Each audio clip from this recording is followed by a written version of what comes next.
And this is another game that I really do love as well. I actually bought this one for my brother, so I don't own this one personally, but I do get to play it anytime I get to hang out with him. And I know that this is one of his favorite games in his collection. And for good reason, because in this game, you're basically trying to build up your own town. And the way this game works is that there's a bunch of different building types, and there are a bunch of cards associated with each individual building. You're just going to be choosing one of those cards for each game, and each of them will have a slightly different effect in the way that they score, which means that there is a ton of variability in this game because you're going to be getting different permutations of these cards each and every time you play the game, creating all sorts of different combo opportunities and different challenges for you to try out with your friends. In order to build these buildings on your board, you're going to be collecting cubes of different colors that each represent a different resource. You're going to be trying to create a certain pattern with those cubes that matches the pattern on that building card. Whenever you do that, you'll be able to discard all those cubes and then choose one of the spots on your board where those cubes reside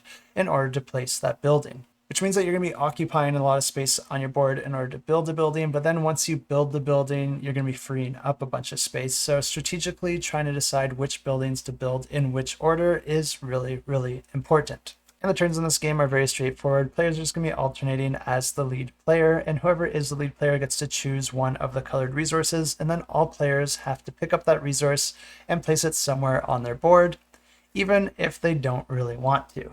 This means that a lot of the time you're going to have to roll with the punches and do the best with the resources that are being chosen.